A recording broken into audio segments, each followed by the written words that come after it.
Hey guys, hope everybody's having a fantastic day. Whether you're watching this in the morning, in the afternoon, or in the evening, I am glad you're here.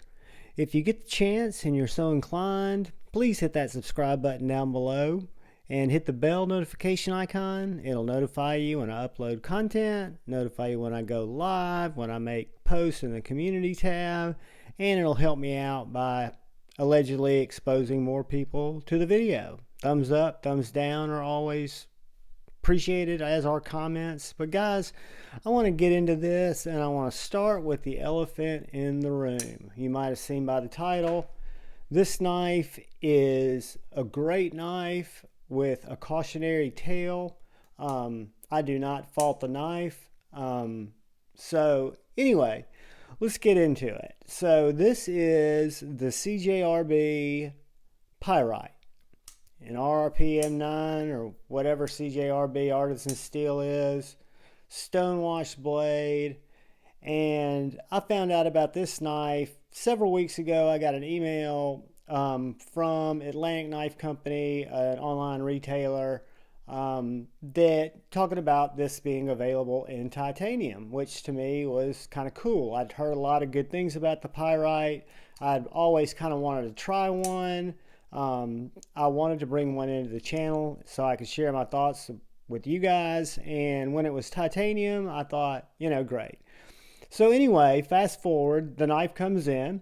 Nothing that I noticed really wrong with it, but in my unboxing, I did point out that I noticed that the titanium scale, which is really a titanium skin that's thinner than the liner and sits proud of the liner, was a little bit wonky. And I hoped that, in the future, because I knew Artisan Cutlery had come out with the Wharncliffe with the deployment hole in stainless steel, and knowing that titanium's popular, that us in the community, you guys, me, kind of like titanium, especially when we can get it in a value knife. This knife in titanium was marked up, I think, to $76, which again, for me, you can buy this knife in stainless steel, I think, for like $56. I wouldn't buy it, but from Atlantic Knives. I'll get into that more here in a second. But anyway, so after my unboxing, I shared my my observations that it's one of the finest budget knives I'd come across this year, with the caveat of I wasn't real crazy about the scales. Well, one of the senior brothers in the YouTube community, who I'm going to leave anonymous, and everybody will remain anonymous in this conversation that I'm having with myself about my experience, which is purely subjective, and it's objective because it happened to me, right? Anyway, so this very, very ethical elder voice, only because they've got time in the community, not elder in years, dwarf, young child compared to me. But long story short, sent a picture in the group chat that we're all in and said, "Hey Javon, does your knife look like the knife on the left or the knife on the right?" And the knife on the right was this knife. The knife on the left looked like my Asher Nomad with full titanium wrapped scales. And I said, "Man, mine looks like the one on the right. Why, And he went ahead to tell me that there was another community member, beloved community member, who's always active in the chats, who's a brother of mine who will remain nameless because I don't want to bring anyone into my grief. But he had the knife that I had. And he had reached out last week to Atlantic Knife Company via email and via social media to ask, after seeing the other reviewer's specimen, which came from Artisan Cutlery, Russell, CJRB, our people, friends in the community, and it was full titanium. Well, the other member of the community and me, I wanted clarification before I did this review. So when I brought you guys a titanium skin knife, it wasn't in fact a mislabeled stainless steel knife, but my email never got answered. So luckily, the other community member's email got answered because he also posted on their social media, and it was answered today, which is Tuesday, and it might have been yesterday, and it said something to the effect of, no, you do have a titanium knife. If you're not happy with it, you can send it back to us. Just pay shipping, and there's a restocking fee.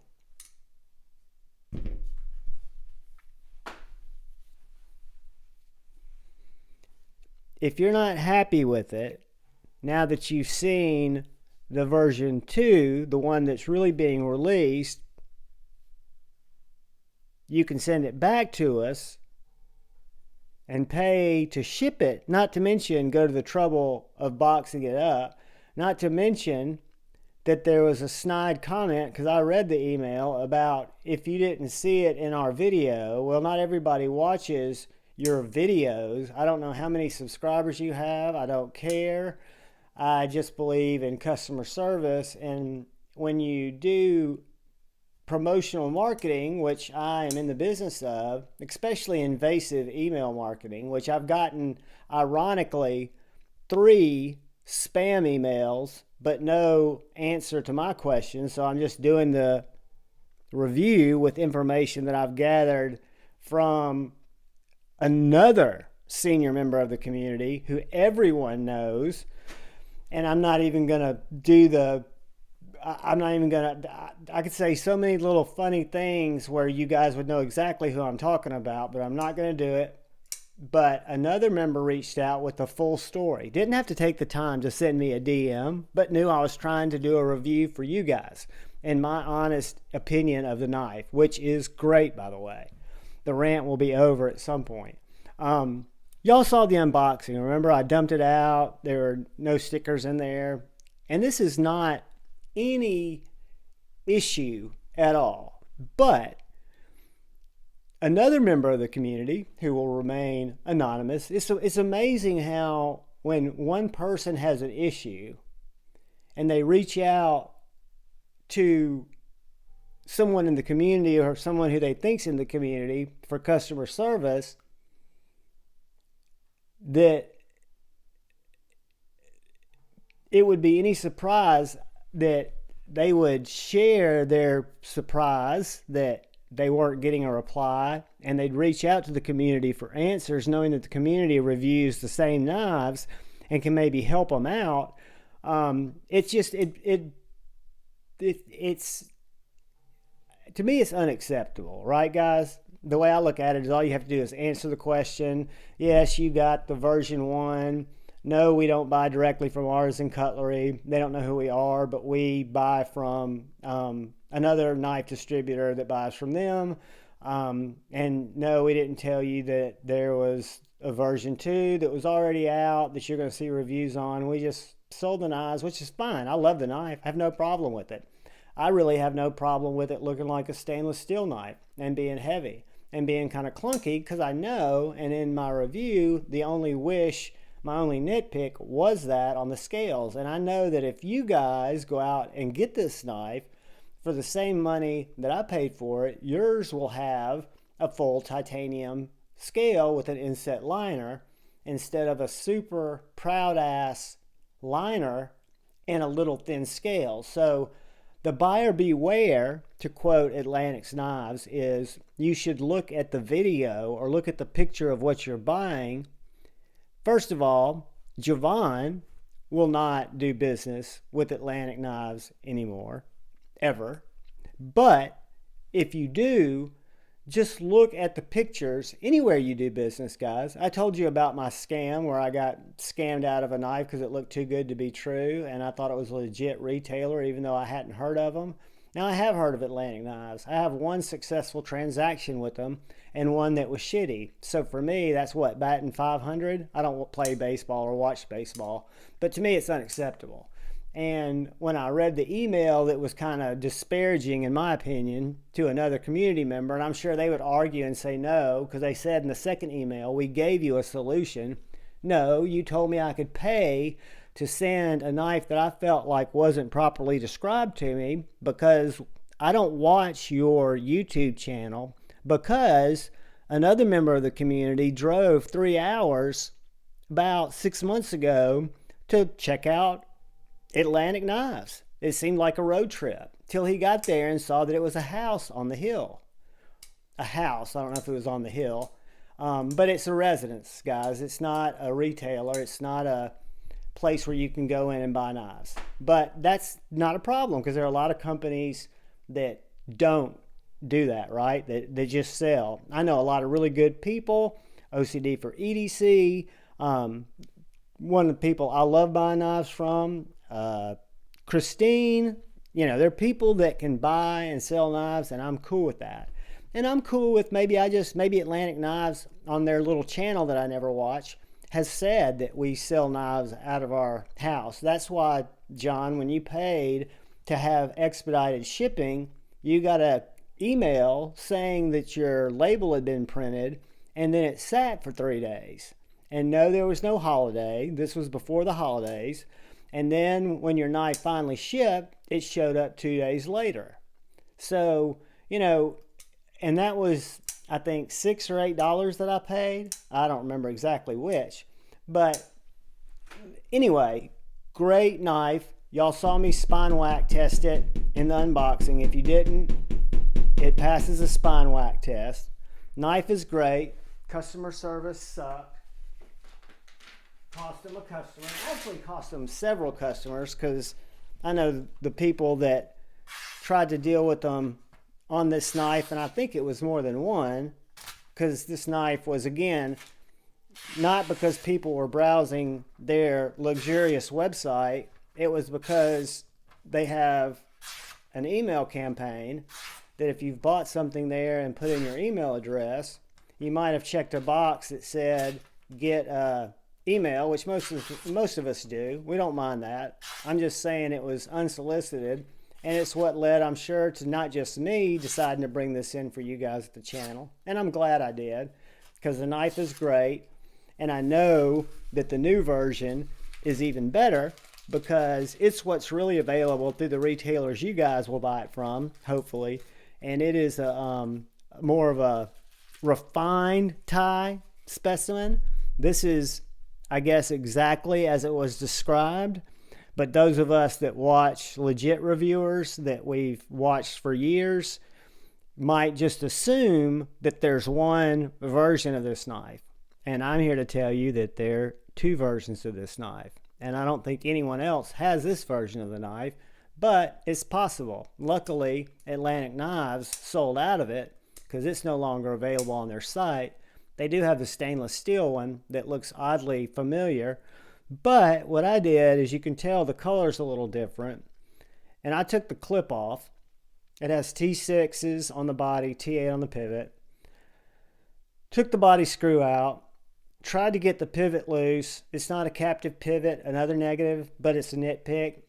I had my little Weehaw. I wrenched it. I didn't put heat on it, but I couldn't get it to budge. So all I did was slid the skin / scale, whatever you want to call it, to where it displaced over the, I got it to move about as far as the lanyard hole. And then I got my little Ion Dapper magnetic flashlight, and I could tell that the skin / scale was titanium or aluminum or something that wasn't magnetic, right?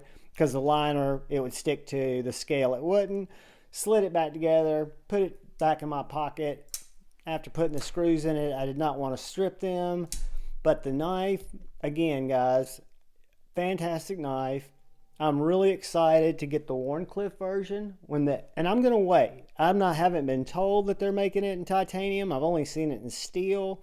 I'm not going to buy it in steel. I'm going to wait, thinking that with the success of this knife, even the one with their version 1 that was, sold a couple of weeks ago through an email campaign, their version 2 has the full titanium scale with the inset liner, so I can't imagine that they won't be offering the Wharncliffe, because I know it's a banger knife.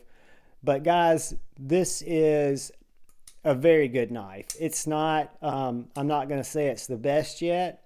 As you guys know, I'm very, very happy with this particular knife, and this particular knife's $47. I only have it out for size comparisons.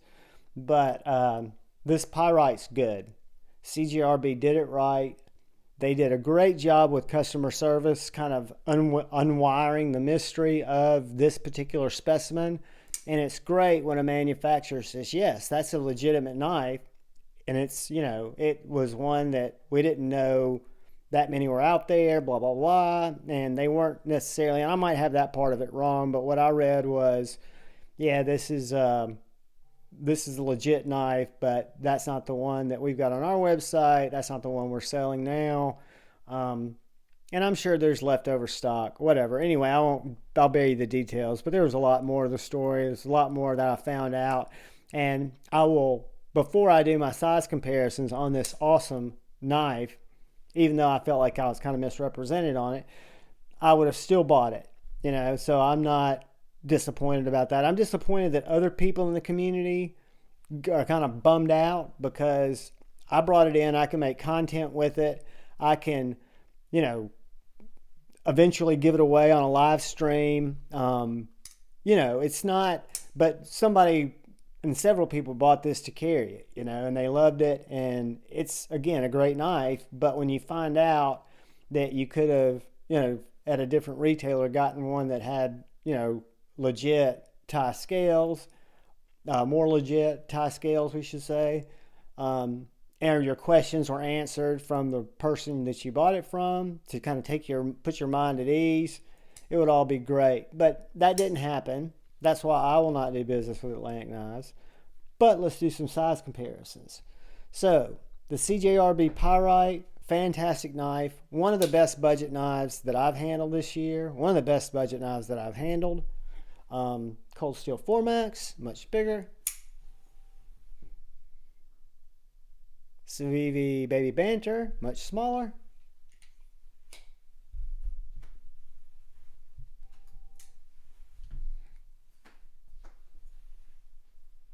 I left the banter out there. That's a kind of a little subconscious, Javon, maybe you don't like that knife that much. Guys, I love the knife. The experience just left a sour taste in my mouth. Anyways, it's about bug out size. You might say bug out like, right? Which means it's going to be smaller than the Paramilitary 2 by a lot. But to me, it looks exactly the size of the bug out. It's going to be a little thicker than the bug out. Blade stock, to me, looks very similar to the bug out. So that gives you a good idea. A couple of other budget knives that I really like. The Kubi Royale, about the same size as that, from our brother Colin Mason Pierre. And then the budget knife that is going to battle this budget knife. And I know you would say, well, John, that's the titanium skin. That's G10. That's the finest G10 that I've seen. That's RPM. That's 14C 28N. We're not talking about this knife, but again, that's why I said this is among the best budget knives that I've experienced this year, i.e. ever, because, they get better every year. But guys, I can't say anything negative about the action on this knife, the blade centering, the button. There was a little bit, like on all plunge locks, there's always a little bit of stick as it breaks in. It has no stick now. It's very snappy. It's got a good pseudo detent or faux detent, so it's not going to come open in your pocket. It's got good retention. I can thumb flick it. I can middle finger flick it. Just a great knife, guys. Great knife. Shitty experience. And again, living through the experience with so many other people that are reviewers and people who are holding this knife that weren't going to do like me and keep it regardless, had no intention of sending it back. All I asked for in my email was confirmation that it was a fucking titanium knife, so I didn't have to take it apart and make sure that the scale was not magnetic before I brought it to you guys. Anyway, please subscribe if you're so inclined. If you like EDC content, if you like knife content, if you like me I'd like for you to subscribe. I'd appreciate it. Even if you don't subscribe, please look out for the guy or gal to your left. Please look out for the guy or gal to your right. Look out for each other. Go forward with love in your heart. Choose debate over hate. I love you all. Peace.